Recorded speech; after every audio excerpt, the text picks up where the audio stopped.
Hello friends, मैं आपकी दोस्त सुधा सिंह विकलांग साथी ट्रस्ट के दिव्यांगम चैनल से आप सबका स्वागत करती हूं और आशा करती हूं आप लोग स्वस्थ होंगे। तो फ्रेंड्स, आप लोगों को मेरी कहानी पति नहीं दोस्त चाहिए कैसी लगी, पसंद आई ना? मुझे पता आप लोगों को बहुत पसंद आई होगी और आप लोगों के प्यारे प्यारे कमेंट आए तो मुझे बहुत अच्छा लगा।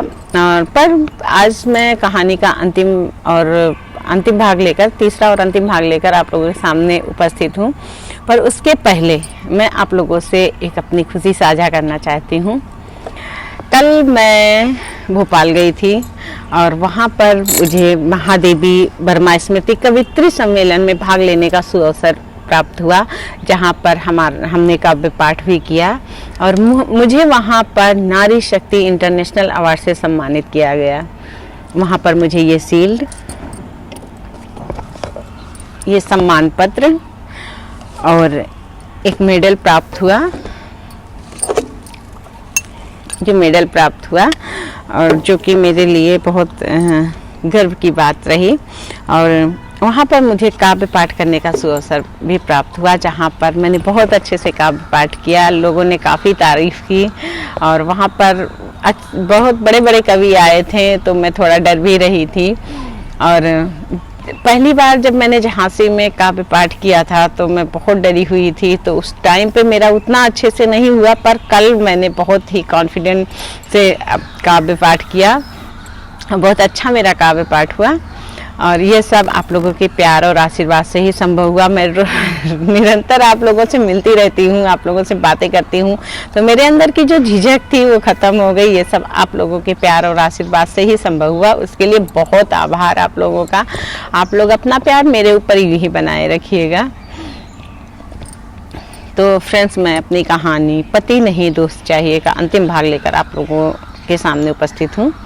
आप लोगों ने अब तक सुना कि सुजाता और रेहान जब एक शादी में गए हुए होते हैं, वहाँ पर वो अपने मामा के देवर लड़के से बात करती है, जो कि उसका रिश्ते में देवर लगता है, जिसे देखकर सुजाता का पति रेहान थोड़ा सा गुस्सा करने लगता है। तो जब वो लोग घर आते हैं तो सुजाता उनसे पूछती है कि आप पूरी शादी में गुस्सा रहें, तो थोड़ा सा जो है मुझे अजीब सा फील हुआ।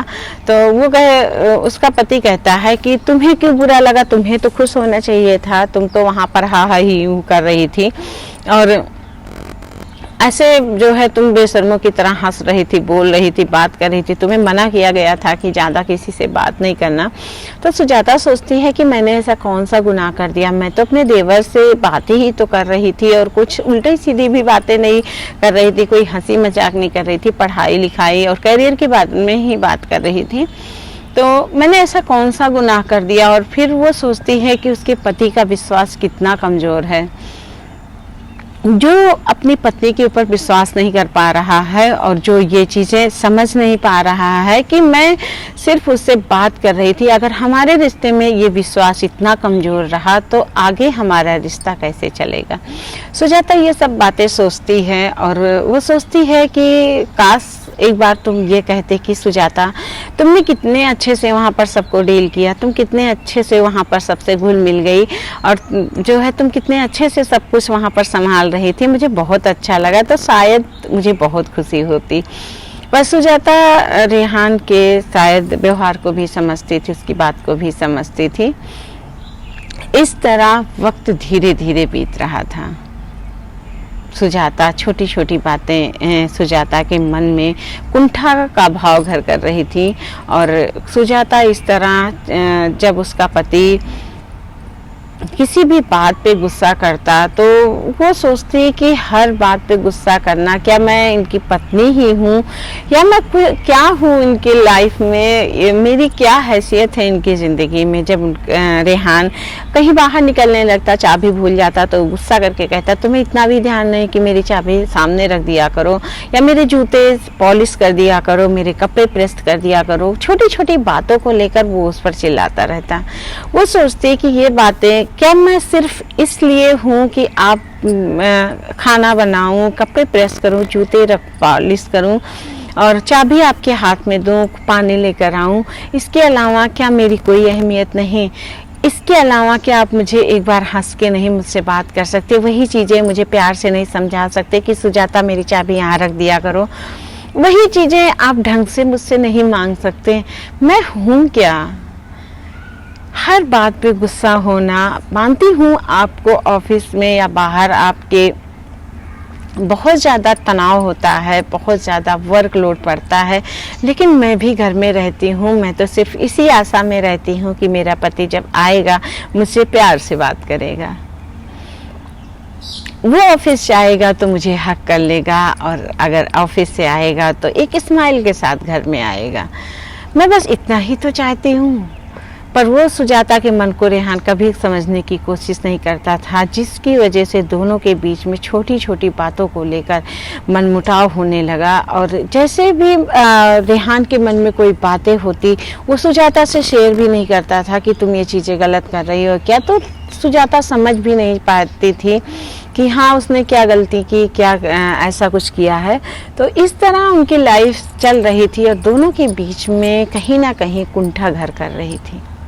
उनका रिश्ता कहीं ना कहीं दूरी, उनके रिश्ते में एक दूरी आ रही थी। बारिश का मौसम होता है और सुजाता ने उस दिन घर के सारे कपड़े, बेडशीट वगैरह धुल के बाहर फैलाया हुआ था, और एकाएक वो सोने चली जाती है, लेट जाती है, आराम करने चली जाती है, तो एकाएक बारिश आ जाती है। बारिश को जब उसे लगता है, उसे बूंदों की आवाज़ आती है, वो दौड़ के बाहर आती है कपड़े उठाने। तो कुछ कपड़े उठा लेती है, कुछ कपड़े गीले पड़े होते हैं तो वो उसे छोड़ देती है वहीं पे।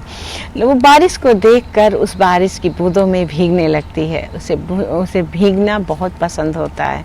वो बारिश की बूंदों को एंजॉय कर रही होती है कि तभी उसके सास आती हैं। वो कहती हैं कि क्या बच्चों की तरह हरकतें करती रहती हो, तुम कपड़े भीगे पड़े हुए हैं और तुम उसको नहीं उठा सकती हो, यहाँ पर नाच रही हो, कूद रही हो, लोग देखेंगे तो क्या कहेंगे। सुजाता कपड़ों को उठाती है और अंदर लेकर आ जाती है, और इसी बीच उसका पति रेहान आता है। तो उसकी सास गुस्सा रहती हैं। वो कहती हैं कि गुस्से में रेहान से, जैसे ही रेहान गाड़ी से उतरता है, उसकी सास कहती तुम्हारी बीवी को बिल्कुल अकल नहीं है, और वो जब तक हम लोगों की नाक ना कटवा देगी तब तक नहीं छोड़ेगी, और जो है उसे समझा दो कि वो इस तरह बारिश में खुले में ना भीगे, कल वो बीमार पड़ जाएगी तो खाना कौन बनाएगा, और दवाओं में फालतू के पैसे जाएंगे, और वो फालतू के काम करती रहती है, बच्चों की तरह भीगती रहती है।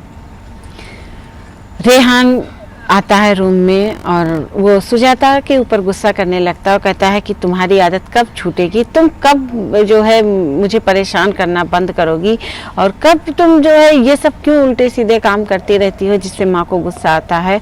और भला बारिश में कौन बड़ा भीगता है, बारिश में तो बच्चे भीगते हैं, और तुम इतनी बड़ी हो गई हो, नासमझ हो, अभी नासमझ की तरह हरकतें करती रहती हो, बारिश में तुम भीग रही हो, कल बीमार पड़ जाओगी तो मैं तुम्हारी दवाएं नहीं कराऊंगा, और घर में काम कौन करेगा, और तू जो ये हरकतें करती हो, ये हरकतें करना बंद कर दो।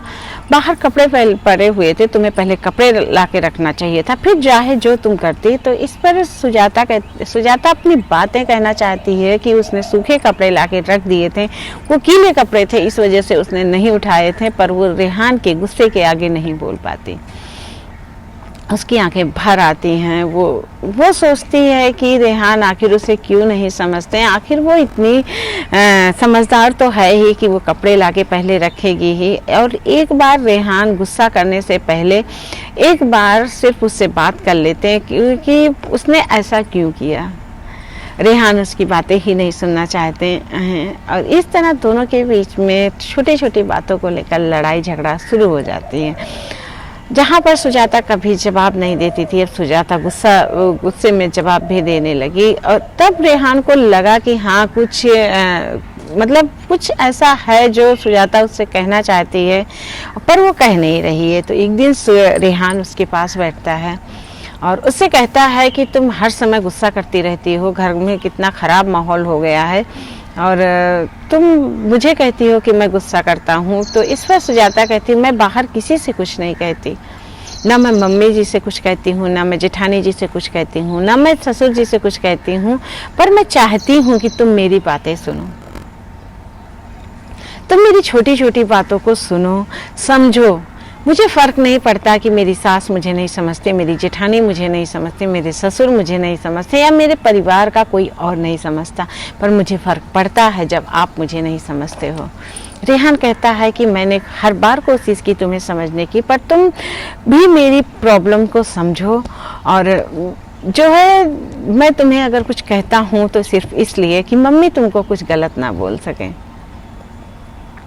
सुजाता रोने लगती है। वो कहती है कि मैंने मामा जी के यहाँ शादी में कुछ ऐसा नहीं गलत किया, फिर भी आपने मुझे डांटा।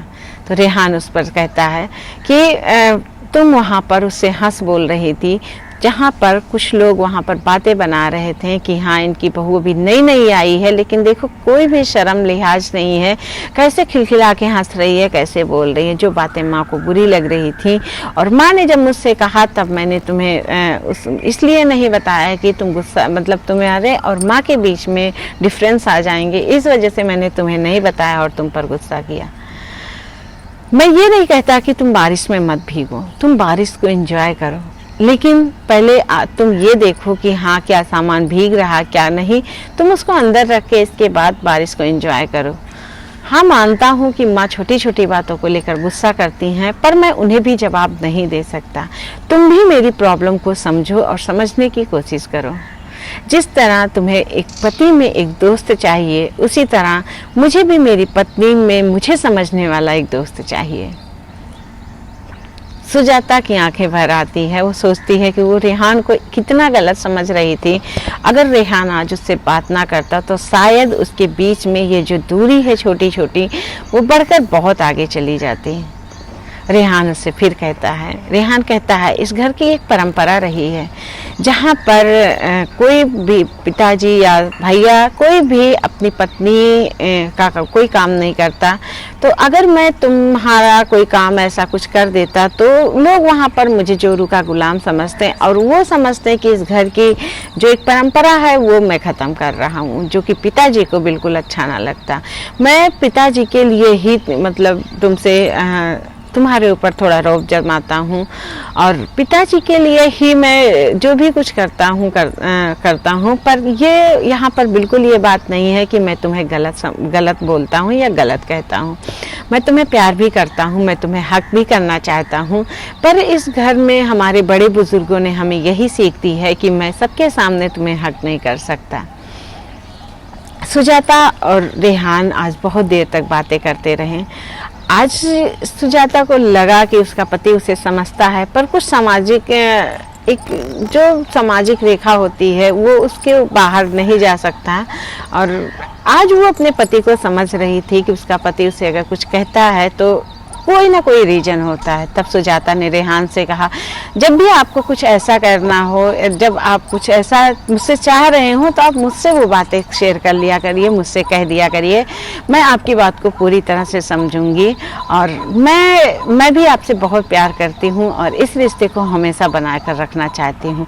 मुझे अपने पति में एक पति नहीं, मुझे एक दोस्त चाहिए। वो दोस्त चाहे 2 पल के लिए ही मुझसे बात किया करे, चाहे 2 पल के लिए ही मेरी प्रॉब्लम को सुने, सिर्फ सुने। मुझे ये नहीं कि मैं अगर किसी के बारे में कुछ बोल रही हूँ तो वो वहाँ पर रिएक्ट करे या उनको कुछ गलत बोले, बस वो सिर्फ मुझे सुने, क्योंकि मैं अपनी बातें किसी से नहीं कह सकती। रेहान कहता है, मैं तुमसे वादा करता हूँ आज के बाद तुम जो कुछ भी बोलोगी मैं उसे तन्मयता से सुनूंगा और तुम्हें उसका सलूशन भी दूंगा।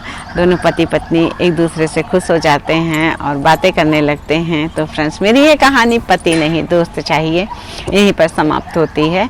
और फ्रेंड्स कहते हैं ना कि कभी कभी हम अपने मन में जब बातें दबा के रखते हैं ना, कि कोई बात होती है तो ना हम अपने पति से कहते हैं और पति न अपनी पत्नियों से कहेंगे, वहाँ पर वो गलत फहमी का रूप ले लेती है और वो गलत फहमी बढ़ते बढ़ते एक दरार बन जाती है।